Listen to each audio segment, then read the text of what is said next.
Hello बच्चों, तो कैसे हैं आप सभी। मैं सौरभ सिंह आप लोगों का स्वागत करता हूं आपके अपने यूट्यूब चैनल जीएस सीखर पॉइंट पर। तो बच्चों, जैसा कि मुझे उम्मीद है कि आप लोग स्वस्थ होंगे, मस्त होंगे और अपनी अपनी पढ़ाई में व्यस्त होंगे।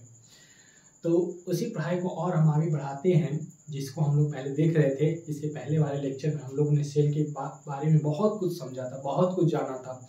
उसी सेल को और समझने के लिए आज हम लोग फाइनली जो सेल का दो पार्ट था, एक सेल मेम्ब्रेन और दूसरा साइटोप्लाज्म, इन दोनों को हम लोग अच्छे से समझ गए थे। अब इसमें कुछ कुछ पॉइंट और बचे हुए, उसको भी हम लोग समझेंगे। लेकिन अभी जो तीसरा पॉइंट न्यूक्लियस था, उसको आज हम लोग शुरू करते हैं। न्यूक्लियस मतलब केंद्रक। केंद्रक को आज हम लोग शुरू करेंगे। केंद्रक बच्चों, सबसे पहले हम इस केंद्रक के बारे में जानेंगे। उससे पहले कोशिका के कुछ पार्ट ऐसे थे, ऐसे क्या लगभग तो सभी पार्ट कोशिका के लिए काफी ज्यादा इंपॉर्टेंस ही थे। जैसे हम बात करें लवक का, तो लवक सिर्फ और सिर्फ प्लांट सेल में होता है और बहुत सारे ऐसे पार्ट होते हैं जो प्लांट सेल और एनिमल सेल दोनों में पाए जाते हैं। जैसे एंडोप्लाज्मिक रेटिकुलम हो गया, न्यूक्लियस हो गया, राइबोसोम हो गया, माइटोकॉन्ड्रिया हो गया। ये सभी पार्ट जो होते हैं बहुत ज़्यादा हद तक, ज़्यादा क्या मतलब पूरे हद तक माने तो ये प्लांट सेल और एनिमल सेल दोनों में पाए जाते हैं। तो चलिए इसी सेशन को हम लोग बहुत अच्छे से एकदम निचोड़ टाइप का हम लोग समझेंगे कि इस सेशन में क्या हम लोग को पढ़ना है। इस जो ये केंद्रक है, केंद्रक का हमारे सेल में क्या इंपॉर्टेंस है, क्यों हमको इसको पढ़ना जरूरी बनता है, क्यों इसको कोशिका का ब्रेन कहा जाता है। ब्रेन ऑफ द सेल ये कोशिका है। जिस तरह से कंप्यूटर का ब्रेन सीपीयू होता है, हमारे शरीर का ब्रेन तो ब्रेन है ही, उसी तरह से ये कोशिका का ब्रेन जो होता है केंद्रक माना जाता है। तो इसको क्यों कहा जाता है ब्रेन ऑफ द सेल। तो इसी ब्रेन ऑफ द सेल को आज हम लोग क्या करेंगे, समझेंगे।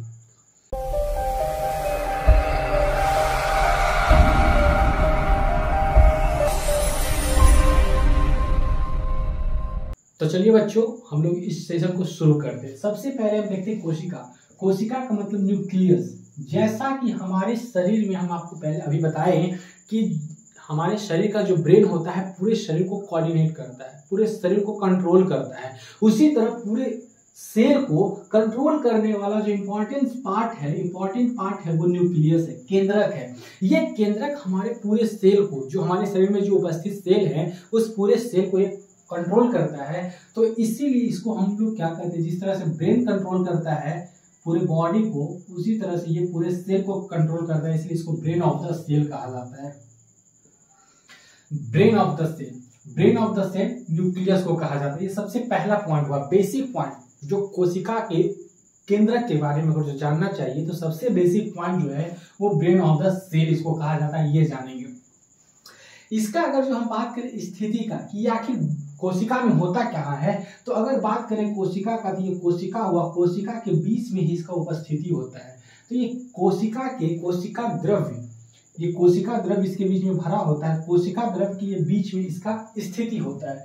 तो कोशिका के बीच में सभी जीवित कोशिकाओं में दोहरे झिल्ली की एक परत होती है जिसको केंद्रक कला या केंद्रक झिल्ली कहती है।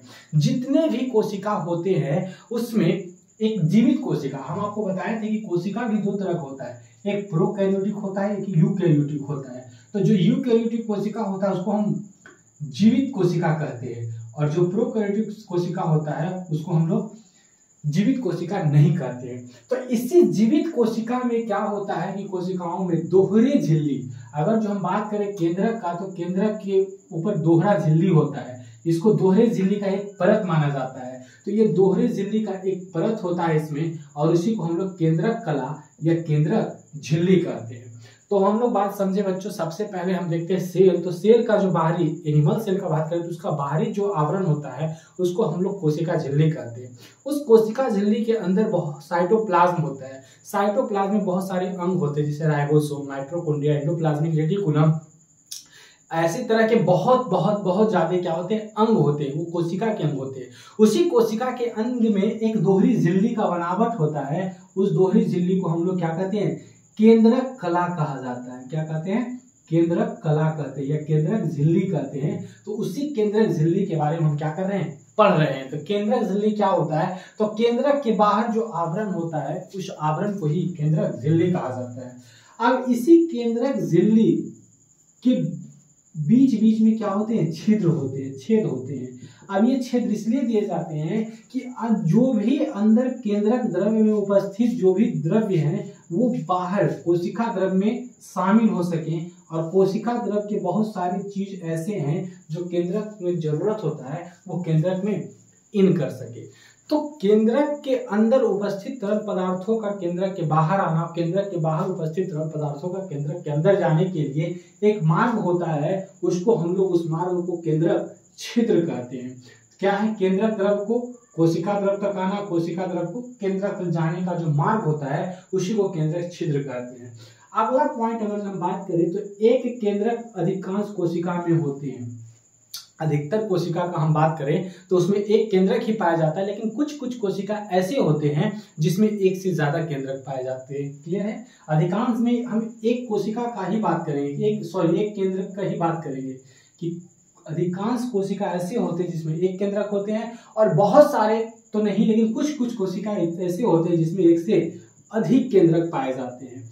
केंद्रक द्रव्य केंद्रक के अंदर गाढ़ा द्रव्य होता है, मतलब केंद्रक द्रव्य कहते किसको? जिस तरह से हम बात करें एक सेल का, तो सेल के अंदर जो भी द्रव्य होता था उसको कोशिका द्रव्य कहा जाता था या फिर साइटोप्लाज्म कहा जाता था। अब बीच में केंद्रक है तो केंद्रक के अंदर भी कुछ द्रव्य पाए जाएंगे, इसको केंद्रक द्रव्य कहेंगे। कोशिका झिल्ली के अंदर जो द्रव्य है उसको कोशिका द्रव्य या जीव द्रव्य, और केंद्रक के अंदर जो द्रव्य है उसको केंद्रक द्रव्य कहते हैं। क्लियर है यहाँ तक? अब आगे देखते हैं कि आगे एक यहाँ पर आता है क्रोमैटिन जालिका, जिसको इंग्लिश में क्रोमैटिन नेटवर्क कहा जाता है। ये क्रोमैटिन जालिका क्या होता है? तो क्रोमैटिन जालिका केंद्रक द्रव्य में महीन जाल जैसी रचना होती है।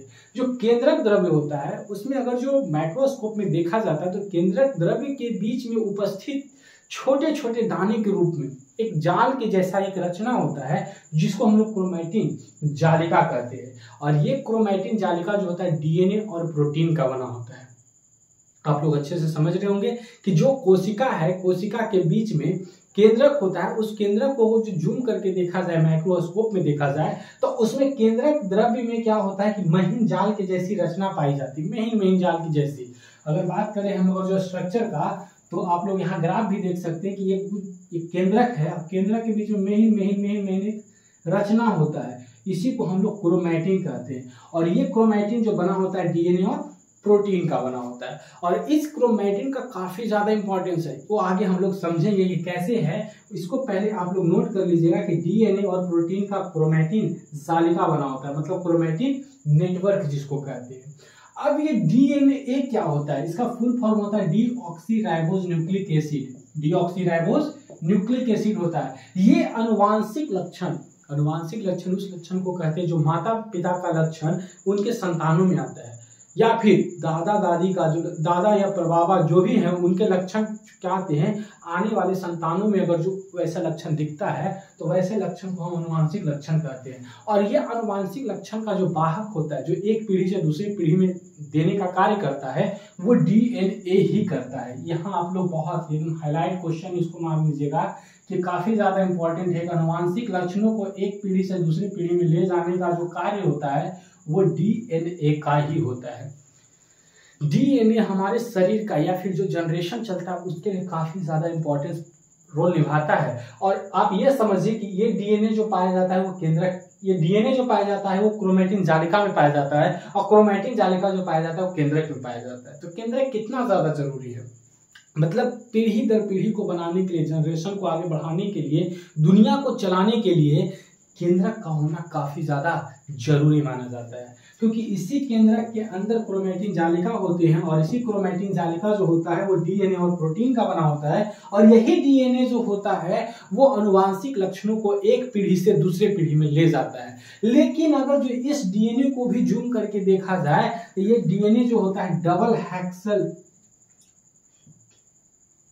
इस तरह का मिलता है, दोहरे संरचना होता है, और इसी में छोटे छोटे पार्ट में लगे होते हैं क्या, जिन लगे होते हैं। तो ये जो डीएनए का जो खंड का बात करें कि डीएनए का भी खंड और देखिए गुणसूत्र, कोशिका विभाजन के समय क्रोमैटिन जालिका के धागे अलग होकर छोटी छोटी रचनाओं में बदल जाती हैं, इसी को गुणसूत्र कहते हैं। कि गुणसूत्र क्या होता है कि जब कोशिका का विभाजन होता है तब वहां पर ये क्रोमैटिन जालिका छोटे छोटे धागे के रूप में बिखर जाते हैं। जब कोशिका का विभाजन हो, एक कोशिका का विभाजन हो, तब ये केंद्रक का भी क्या होता है, विभाजन होता है। उस समय ये क्रोमैटिन जालिका, क्रोमैटिन नेटवर्क जो होता है, छोटे छोटे धागे के रूप में बिखर जाते हैं और उसी को हम लोग गुणसूत्र कहते हैं। ये डीएनए की इकाई क्या होती है, जीन होती है। अभी हम जैसा कि बात किए कि एक केंद्रक होता है, न्यूक्लियस होता है, इस केंद्रक के अंदर क्रोमैटिन जालिका होता है, क्रोमैटिन नेटवर्क होता है। क्रोमैटिन जालिका किसका बना होता है, डीएनए का होता है, तो डीएनए होता है। डीएनए का भी छोटा रूप अगर जो बात करें तो डीएनए का छोटा रूप क्या होता है, जीन होता है। तो सबसे छोटा जो रूप होता है ये आनुवांशिक गुणों के वाहक का, वो जीन ही होता है। कि मतलब कि अगर जो बात करें कि अनुवांशिक पदार्थ क्या होता है, तो अनुवांशिक पदार्थ डीएनए होता है, लेकिन अनुवांशिक इकाई क्या होता है, इकाई मतलब हम आपको बताए थे कि साइंस के लैंग्वेज में इकाई का मतलब होता है सबसे छोटा। अगर जो अनुवांशिक लक्षण अगर जो एक पीढ़ी से दूसरे पीढ़ी में आ रहे हैं तो वो किस इकाई के कारण आ रहे हैं, मतलब सबसे छोटा वैसा कौन सा चीज है जो इस अनुवांशिक लक्षणों को एक पीढ़ी से दूसरे पीढ़ी में कर रहा है, तो उसको माना जाता है जीन को। जीन जो होता है वो अनुवांशिक गुणों का क्या होता है, इकाई होता है, वाहक का इकाई होता है, मतलब पैतृक गुणों का क्या होता है, वाहक होता है। डीएनए जो है अनुवांशिक पदार्थ है और जीन जो है अनुवांशिक इकाई है। अगर बात करें कि डीएनए का खंड क्या कहलाता है, तो डीएनए का खंड जीन कहलाता है। अनुवांशिक गुणों का जो वाहक होता है वो किस इकाई को कहते हैं, तो ये अनुवांशिक गुणों की इकाई जो कहते हैं वो जीन को कहते हैं। क्लियर है यहाँ तक? यहाँ तक किसी भी तरह का कोई दिक्कत आप लोग को नहीं होना चाहिए, अगर होगा तो आप लोग कमेंट बॉक्स में जरूर बताइएगा बच्चों। अब देखते हैं कि ये केंद्रक के बारे में जब पढ़े तो इस केंद्रक का इंपॉर्टेंस क्या है, क्या जरूरत है। तो अभी हम पढ़ें कि आखिर इसको ब्रेन ऑफ द सेल कहा जाता है, तो बहुत ज्यादा इंपॉर्टेंट होगा, इंपॉर्टेंट तो होगा ये। तो इसका इंपॉर्टेंट तो हम समझ गए, लेकिन इसका कार्य क्या है, क्यों ये है, सेल में क्यों है ये, क्या ये सिर्फ अनुवांशिक गुणों का वाहक है इसलिए है, क्या ये डीएनए क्रोमैटिन जालिका को अपने अंदर समाहित रखता है इसलिए है, या और कोई इंपॉर्टेंस है इसका। तो बहुत सारे इंपॉर्टेंस है बच्चों इसका, इसीलिए आप केंद्रक को अच्छे से समझिएगा। सबसे पहले हम देखते हैं कि ये कोशिका का रक्षा करता है, मतलब कोशिका को किस तरह से एक्शन लेना चाहिए, किस तरह से उसको रिएक्शन करना चाहिए, ये सभी कंट्रोल जो होता है। जैसे हमारा शरीर हमको कहाँ पे खतरा है ये हमको समझ कौन देता है, हमारा ब्रेन देता है कि अरे यार यहाँ नहीं जाओ, यहाँ पे खतरा है और ये तुम्हारे लिए अच्छा है तो इस चीज को करो, वो तुम्हारे लिए खराब है तो उसको करने से अवॉइड करो। तो ये सभी जो होता है हमारे शरीर के लिए ब्रेन ये सब चीज एक्शन लेता है। उसी तरह से अगर जो न्यूक्लियस ये सेल का बात करें तो सेल में ये सभी एक्शन जो लेते हैं न्यूक्लियस लेते हैं। तो इसीलिए इसको कोशिका का रक्षा करना कहा जाता है। कोशिका का रक्षा कौन करता है, ये न्यूक्लियस ही करता है, मतलब केंद्रक ही करता है। कोशिका विभाजन में भाग लेता है, अभी हम बताए थे कोशिका विभाजन में क्या लेता है, ये भाग लेता है। कि कोशिका जब विभाजन होता है तो वहां पर ये क्रोमैटिन जो जालिका होती है यही छोटे छोटे रूप धागे के रूप में बिखरे नजर आते हैं, जिसको हम लोग क्या कहते हैं, गुणसूत्र कहते हैं। और डीएनए किस चीज का बना होता है, तो डीएनए जो क्रोमैटिन जालिका जो बना होता है डीएनए और प्रोटीन का बना होता है। क्लियर है यहाँ तक?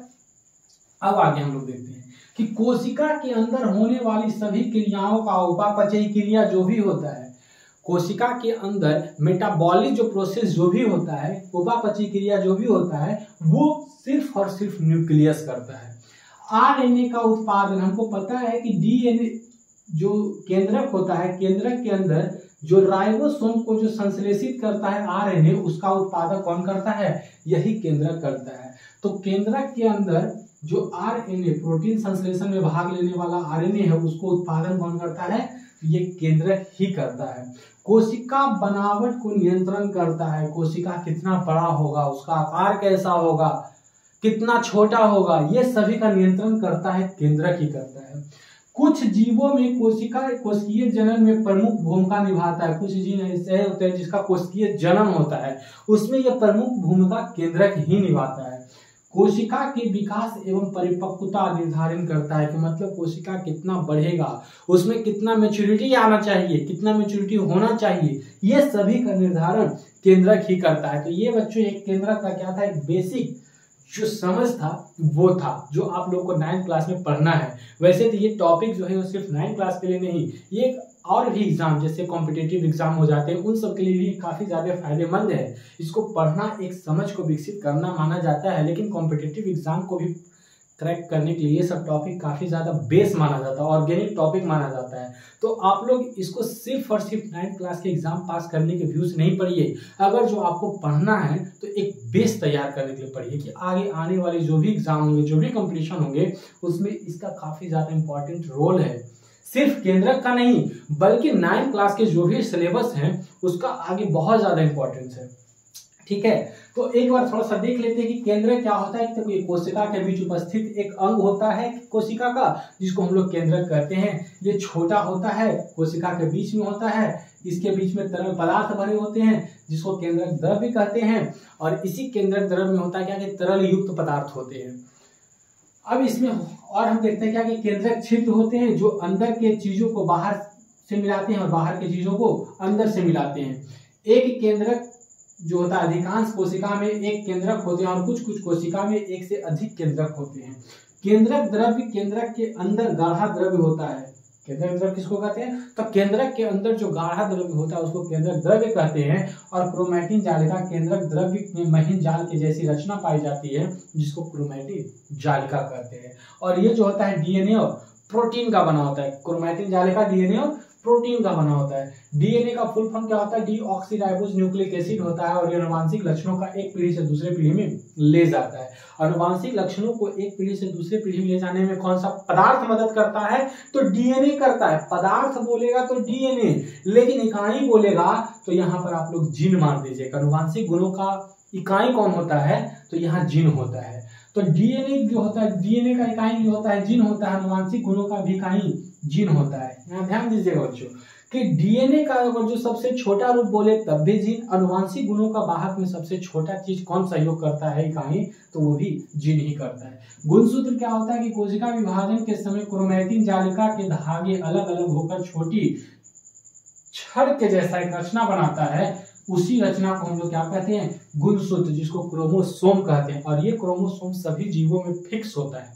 जैसे हम मनुष्य हैं तो मनुष्यों में इसकी संख्या 46 होती है, जिसको 23 पेयर कहा जाता है। पेयर के रूप, जोड़े के रूप में देखें तो 23 जोड़ा, अगर जो संख्या के रूप में देखें तो ये 46 पाया जाता है। तो ये थोड़ा सा बेसिक चीज हुआ। अब इसका कार्य क्या है? तो कोशिका की रक्षा करना इसका कार्य है। कोशिका विभाजन में भाग लेना इसका कार्य है। कोशिका के अंदर होने वाली जितनी भी क्रिया है उसको नियंत्रण करना इसका कार्य है। और आरएनए का उत्पादन करना भी इसका कार्य है। कोशिका की बनावट को नियंत्रण करना भी इसका कार्य है। कुछ जीवों के कोशिकाएं जनन को प्रमुख भूमिका निभाना भी इसका कार्य है। और कोशिका के विकास एवं परिपक्वता को निर्धारित करता है। कौन करता है निर्धारित? तो ये कोशिका करता है। तो हम लोग कोशिका को अच्छे से समझे बच्चे। अब देखते हैं हम थोड़ा सा नेक्स्ट स्लाइड में कि जो आगे के बचे हुए टॉपिक जैसे केंद्रिका है तो उसके बारे में हम थोड़ा सा समझ लेते हैं। ठीक है।